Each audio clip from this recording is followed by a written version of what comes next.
It's time now for an In Conversation on transforming business. And I'm thrilled to welcome a true SDG champion in the field.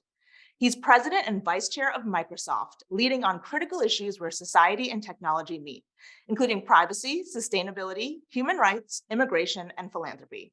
He's also an SDG advocate and recently co-authored the New York Times best-selling book, Tools and Weapons: The Promise and the Peril of the Digital Age, with Microsoft's Carol Ann Brown. And he's managed to do all this while leading a team of more than 1,500 business, legal, and corporate affairs professionals operating in more than 120 countries. Thank you so much for being with us today, Brad Smith. Thank you. My pleasure to be here. So I have to start with the Microsoft moonshot, so to speak. Tell us what that is and how did it come about? Well, in 2020, we really sat down and we wanted to be bold with our ambitions. And so what we decided to do was lay out a plan, and we pledged that by 2030, we will be, as we say, carbon negative, water positive, and zero waste, and build what we describe as a planetary computer to really create a data set for all the world's biodiversity. A lot of people do think, or at least they're nice enough to describe our climate pledge in particular as a moonshot. And what it really comes down to is two things we need to achieve. First, as I said, we need to be carbon negative by 2030. And that means we need to bring our emissions down by more than half. And then we need to be removing from the environment more than enough to make up for the difference each and every year. And we've said that by the year 2050, we will remove from the environment all the scope 1 and scope 2 emissions Microsoft has been responsible for since the company was founded in 1975. And we will do that with a commitment to high quality and hence more expensive removal purchases. I don't think it's an overstatement to say that that is incredible. And it's the kind of commitment we want to see from everybody, but particularly in business. How did you convince everyone who needed to be on board, especially with that, taking all the carbon out that we've been producing since our founding in 1975? That's a huge commitment. It was a really interesting conversation. And as you might imagine, we had it with our senior most leaders, as well as with our board of directors. We really did ask the board to spend some time with us. And it was not actually difficult to persuade people that this was a good thing to do. I think it was really about whether we thought we could do it, and frankly, what it would cost to do it. And this was, I think, a real testament to having the right people working together. I worked closely with Amy Hood, our CFO. Satya Nadella, our CEO, of course, was involved. And when we made the announcement in January of 2020, the three of us made it together, really bringing together all of these strands across the company. I love to hear that collaboration piece, but I wonder if you could also talk to the folks external who are in roles like yours. How do we get them to fulfill their commitments? Because one of the things we've seen is this real sort of almost trendy push to making commitments like this, but not necessarily the follow through on the back end. And more importantly, the transparency that I think you all have already really tried to bring to this process.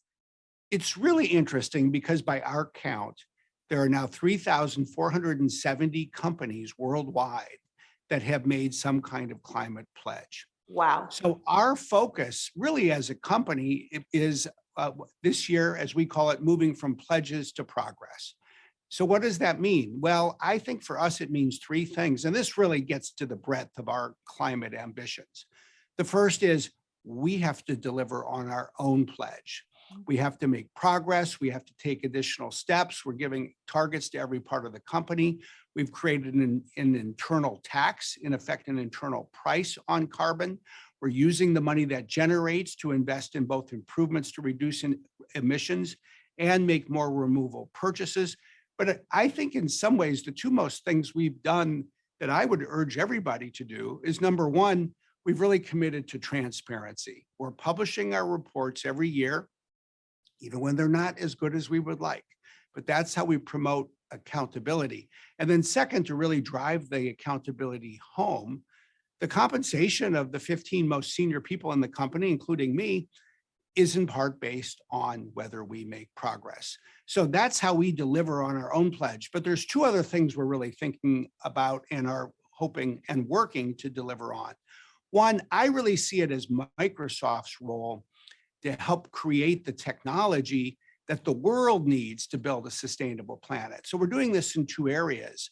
One is around measurement for carbon accounting, because that's indispensable. And the other really goes to your clean energy, new climate technologies that all depend on a level of digital technology and AI. And then the other big initiative we're really focused on is building what we're calling the societal infrastructure that the world needs to pursue these goals effectively. And right now, as we think about it, that means three things. We need to build the skills, we need to build the markets, and we need to create the laws and regulations that will all rely upon to pursue these kinds of goals. You can see I've got my fist in the air because it feels like real leadership, which is wonderful to see, but also the stewardship of the entire sector and really the entire world as we try to figure out how to go from that profit mindset to the progress mindset. I have to ask, just from a touchy-feely perspective, what's been the response from your employees? Because obviously Microsoft is represented around the world by thousands, tens of thousands of people. And what is the response you see from them when this kind of process begins and you follow through on it in the way that you have? I think the dialogue, really the broad conversation with employees, is just fundamentally important. And as you might imagine, it's easy to win support when we are announcing these kinds of big ambitions. I do think that this is a nuanced area, as any area is, that frankly requires a lot of deep expertise. We benefit from having a dedicated environmental science team. And so what I actually value most from our employees is two things. One, just more conversation about the problems that we're trying to solve, so we have a shared understanding of what those problems are. And then two, a real conversation about the solutions. In my view, in some ways, we need to turn to our experts to define a lot of what we do. And frankly, we need employees to support that. We want to hear them and their ideas, and then we need to make decisions. But in addition to that, there's a lot of things that every employee can do when we're talking about ways to save electricity and cut consumption or cut back on waste. There are steps that we want our employees to take that will build on what we're doing. And so creating this collective ambition and collective endeavor, I think, is an important part of this. It feels so important. And actually, it's a natural next question for me. How do we actually ensure that tech is a force for good across the board? Because it's something we've been talking about a ton. And we also need to make sure that it doesn't leave people behind. So what are your thoughts on that? I think there's a few things that we need to talk about. It's a great question. First, I really believe, and we believe as a company, in the adage that you get what you measure. And so we have to decide where we want to move the needle. What are the measurements we're trying to change? And increasingly, I think we've gotten pretty good collectively, societally, globally, in thinking about this. We know that, for example, we need to cut carbon emissions. We know that people need to measure their scope 1 and 2 emissions. We know that there's work to do to build out a better ability to measure scope 3 emissions. We know that we need a whole system of carbon accounting that's automated, including through our own service, the Microsoft Cloud for Sustainability, to help customers do that. But then we need transparency. And what transparency comes down to, frankly, is reporting. I think we're shifting into a world where we need both bottoms up and tops down reporting. And by that, I mean, we need every organization, not just businesses, but I think we're going to enter an era where nonprofits, governments are all going to need to produce annually something like a carbon emissions report. We're going to see, I think, a regulatory framework put in place for that, but it needs to connect with the tops down. And by that, I mean, we need to hone our ability to use the measurement systems of new technology, including from space and satellites, to better measure in each country the total carbon emissions. And then we have to make sure that these sort of reconcile, or at least they have a margin of error that's small. We're going to need to do this in each country. We're going to need to do it for the planet. And that's where the UNFCCC, the United Nations Framework Convention on Climate Change, has a unique role to play as really the designated repository of data and expertise for the Paris Climate Accord. I know there are so many data people out there just so excited to hear you say that, because it is about that idea of measuring what matters and using the tools that we already have in this fight. Now, I would be remiss if I didn't ask quickly about Ukraine, because Microsoft went above and beyond disrupting the cyber attacks against Ukraine. Can you talk quickly about that and why it was so important? Well, I think the defense of Ukraine has been important to every democracy around the world. I would say even more broadly for the preservation of peace and security and the rule of international law on a global basis. We felt it was right for us to step forward. We've provided $279 million of technology and financial assistance so far in Ukraine. We've been at the forefront of defeating the cyber attacks that Russia has leveled against Ukraine. We've been at the forefront of addressing the espionage attacks that Russia has pursued against other countries. And we've been at the forefront of addressing what we call cyber influence operations, where we see very sophisticated Russian efforts to support what their war effort is in Ukraine by really feeding narratives to publics around the world. A lot of other tech companies have been doing great work as well. I think as a sector, we should all be proud of what we're doing.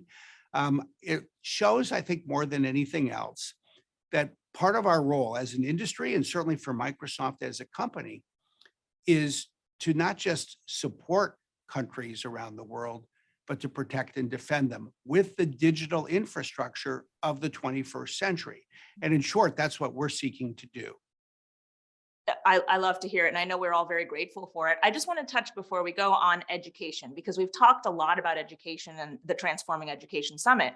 What do you see as the biggest opportunity in terms of educating young people today and making sure they're prepared for the jobs of tomorrow? I think we need to do two things. One is we need to continue to identify what new jobs are being created, how jobs are changing, and what skills people need to succeed. I think that is how we continue to ground ourselves in providing people the right learning.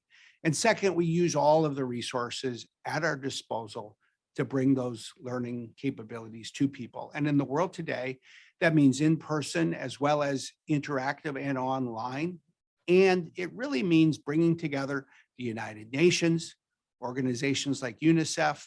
It means bringing together the world's governments, some of the world's companies, perhaps especially tech companies like LinkedIn, which is part of Microsoft, and the great NGOs of the world. They are the force multiplier for all of us.